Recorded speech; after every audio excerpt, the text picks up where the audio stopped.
The funny part of it is, at the same time that this was starting, so this is in the like mid 70s, the women's movement, the National Organization of Women, had sued Steinman Enterprises because they had a media monopoly in Lancaster County. And National Organization of Women won that suit. But through Barry, through Janet, through these people, I went to my first gay pride parade in New York. I went to 2 of them. And Governor Shapp was the governor at the time. And he issued an executive order, proclamation, and the gay community became very motivated at that point. And there was a meeting in Harrisburg, and Barry said, I think Miss Tina ought to go. And I thought, no. And Janet said, oh yeah, that'd be great. Miss Tina's got to go to that. Well, they tucked me into it. And we drove to Harrisburg. I didn't know where this meeting was. Next thing I know, we're walking into the Capitol building. What the hell am I doing walking in the Capitol building dressed like this? I'm not sure this is such a good idea, folks, you know. Well, then we get to the door where we're going in, and it says, in gold lettering on the frosted glass, it says Governor's Office. Oh, dear God, what have I gotten myself into? What have I gotten myself into? So we go in, and the secretary nods and points, and we go over another frosted glass door. It says conference room. So we went in, and there's a huge table, and the table is packed. And all around the edge of the room are chairs that are all packed. There's 2 empty seats.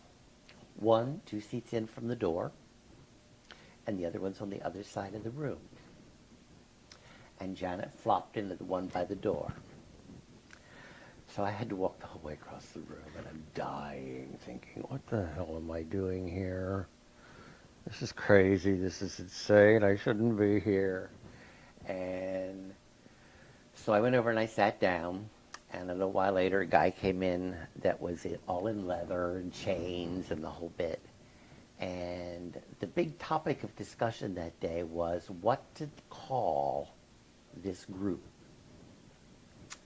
And somebody finally said, well, obviously we have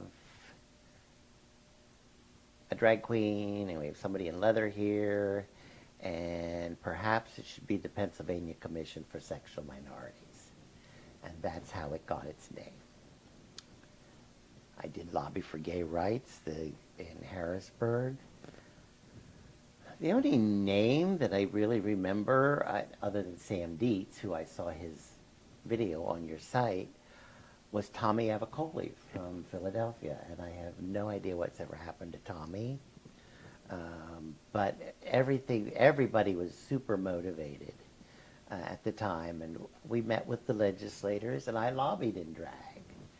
And one of the things that I think a lot of the gay community held against me was I was the personification of what people think gay people are.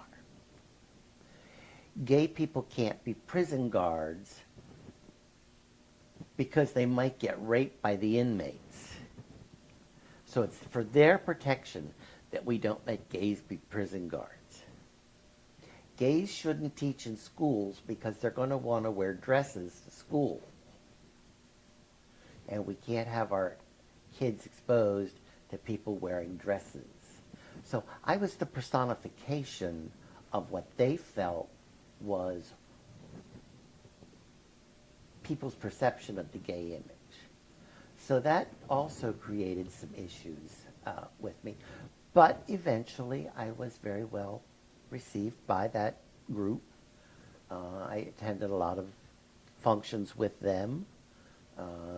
There were a lot of meetings in Reading and Harrisburg and Philadelphia and stuff that I went to and participated, and I always went as Miss Tina.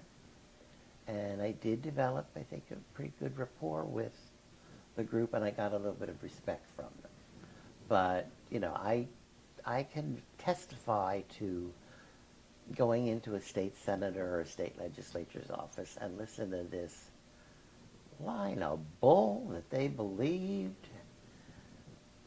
It's just mind-boggling, the stupid stuff that came out of their mouths.